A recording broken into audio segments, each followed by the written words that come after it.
लूका 18:9 से 14, जल्दी से पढ़ाइए। लूका रचित सुसमाचार 18 अध्याय 9 से लेकर 14 आयत तक। उसने कितनों से अपने ऊपर जो अपने ऊपर भरोसा रखते थे कि हम धर्मी हैं, औरों को तुच्छ जानते थे, प्रभु ने एक उदाहरण दिया और क्या कहा? 2 मनुष्य मंदिर में प्रार्थना करने के लिए गए। यहाँ 2 मनुष्य तो हो नहीं, यहाँ तो बहुत लोग हो कि नहीं हो? चलो, आप प्रार्थना करने के लिए मंदिर में आए हो तो प्रभु आपसे बात कर रहा है। ये मंदिर है जहाँ प्रार्थना करने। मंदिर का मतलब क्या होता है मालूम है? मंदिर का अर्थ क्या होता है? जानते रहो, पवित्र स्थान। मंदिर का मतलब 2 मनुष्य मंदिर में प्रार्थना करने के लिए गए। एक फरीसी था, दूसरा चुंगी लेने वाला। आगे, फरीसी खड़ा होकर अपने मन में यूं प्रार्थना करने लगा, हे परमेश्वर, मैं तेरा धन्यवाद करता हूँ, मैं और मनुष्यों की नाई अंधेर करने वाला, अन्यायी, बेभिचारी नहीं हूँ, और ना ही तो मैं इस चुंगी लेने वाले के समान हूँ।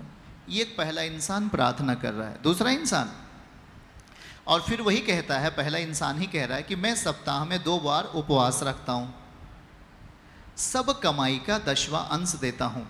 Very good.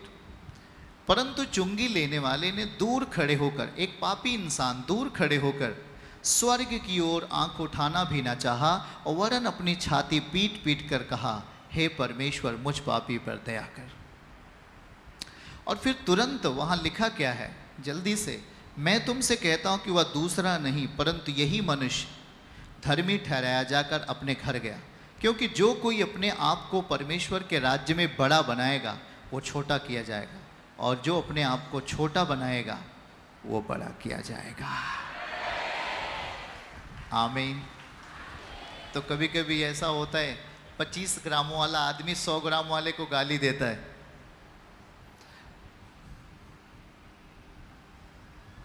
सौ ग्राम वाले को 25 ग्राम वाला क्या दे रहा है?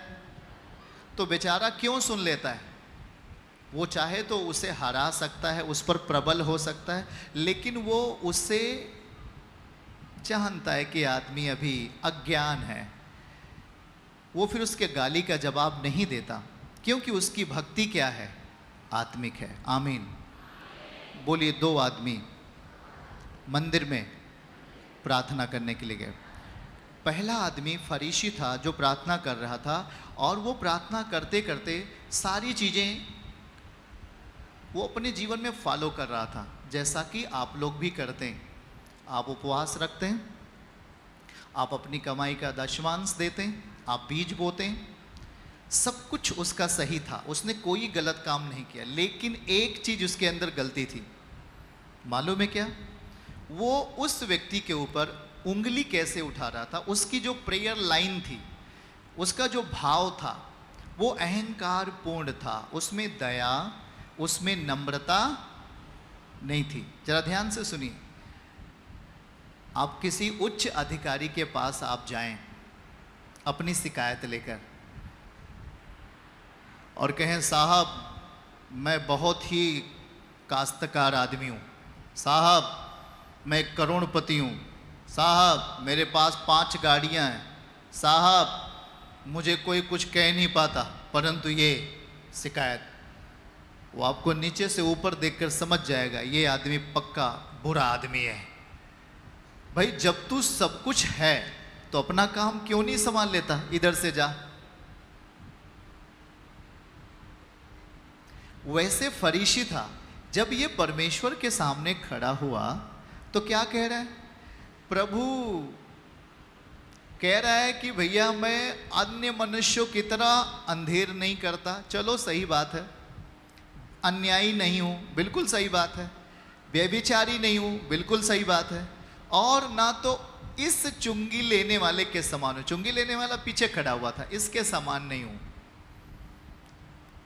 ये कहकर फिर क्या कहता है कि मैं अपनी कमाई का 10वांश राइट टाइम पे देता हूं, और 1 सप्ताह में 2 बार उपवास रखता हूं। ये नियम सही है। बोलो, नियम सही है। आप चर्च आ रहे हो, नियम सही है। आप वचन पढ़ रहे हो, नियम सही है। आप प्रेयर कर रहे हो, नियम सही है, लेकिन आपका स्वभाव मसीह के स्वभाव के जैसे नहीं है, सब बेकार है। यीशु मसीह ने इस व्यक्ति की ओर ध्यान नहीं दिया जिसने गिनती गिनाई, मैं ये करता हूं, मैं ये करता हूं, मैं ये करता हूं, मैं ये करता हूं। यीशु उसकी ओर ध्यान नहीं दिया भाई बहन, लेकिन यीशु किसकी ओर ध्यान दिया? इसकी ओर। छाती पीट पीट कर कहा, मुझ पापी पर दया कर। आप परमेश्वर के सामने अपनी क्वालिटी गिना रहे हो, अपनी क्वालिटी गिनाकर उसके सामने तुम क्या साबित करना चाहते हो? हम आप एक मनुष्य हैं, हमारे आपके पास एक ही रास्ता होता है। आप बहुत धनवान बन जाओ, लेकिन आखिर में आपको दया की ज़रूरत पड़ेगी, इतना सोच लेना। आपके पास अरबों संपत्ति हो जाए, चारों तरफ आपके पास पैसे आते हों, लेकिन एक दिन आप कहोगे, हे प्रभु मुझ पर दया कर दे, दया कर दे प्रभु, मेरी ये समस्या है, दया कर दे, ये पैसे से नहीं जा रही है, ये बड़े हॉस्पिटल में गया अब नहीं जा रही है, प्रभु मुझ पर दया कर दे। और वही आप पर दया करता है। सही है कि नहीं? तो एक आदमी अपनी क्वालिटी गिना रहा है कि मैं फलाना हूं, ढेकाना हूं, मैं ये हूं, मैं ये हूं, मैं ये बलवान हूं, मैं इतना हूं, मैं इतना हूं। प्रभु उसकी ओर नहीं देखा, लेकिन प्रभु देखा किसकी ओर? यही तो प्रार्थना का आकार मैं आपको समझा रहा हूं। आज प्रभु कह रहा है, मैं आपको बुरे काम से छुड़ाऊंगा और स्वर्ग राज्य में ले जाऊंगा। ये कैसे होगा?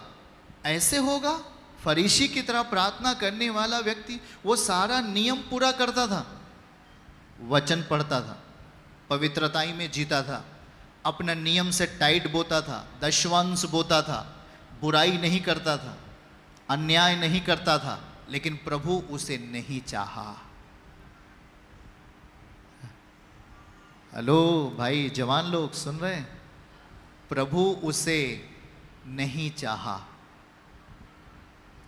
कारण मालूम है? क्योंकि उसके हर शब्दों में अहंकार था, उसके हर शब्दों में प्रार्थना का स्वभाव नहीं था, उसके हर नेचर में, उसकी हर बातों में प्रार्थना का आकार। प्रार्थना का मतलब क्या होता है? जब आप एक जिला अधिकारी के सामने जाते हैं, जब आप एक एसडीएम के सामने जाते हैं, जब आप कोई भी आईएएस, पीसीएस, आईपीएस के अधिकार युक्त व्यक्ति के सामने जाएंगे, आप कैसे प्रार्थना करेंगे? आप लेटर पैड पे आप लेटर लिख के जाते हैं कि नहीं लिख के जाते हैं? आप सविनय निवेदन है, प्रार्थी लिखते हैं कि नहीं लिखते हैं? वह क्यों लिखते हैं? किसके सामने लिख रहे हैं? किसी साधारण व्यक्ति के सामने लिख रहे हैं क्या आप? वो एक अधिकार में है व्यक्ति, और वो अपने अधिकार से आपको पोषित कर सकता है, वो अपने अधिकार से आपको ऊंचाई दे सकता है, वो अपने अधिकार से आपको सुरक्षा दे सकता है, वो अपने अधिकार से आपको बचा सकता है। इसलिए उसके सामने जाने पर आप लिखते हो प्रार्थी फलाने, प्रार्थी फलाने, है ना? लिखते हो कि नहीं लिखते हो? हम प्रार्थना करते हैं, एक उच्च अधिकारी से हम प्रेयर करते हैं, हमारा निवेदन है, हमारी विनती है कि साहब हमारा ये काम पूरा कर दीजिए। तब वो अपने अधिकार से आपके प्रार्थना के काम को पूरा करता है। अब समझिए कि ये फरीसी की प्रेयर क्या थी। कितने लोग को बात समझ में आ रही है?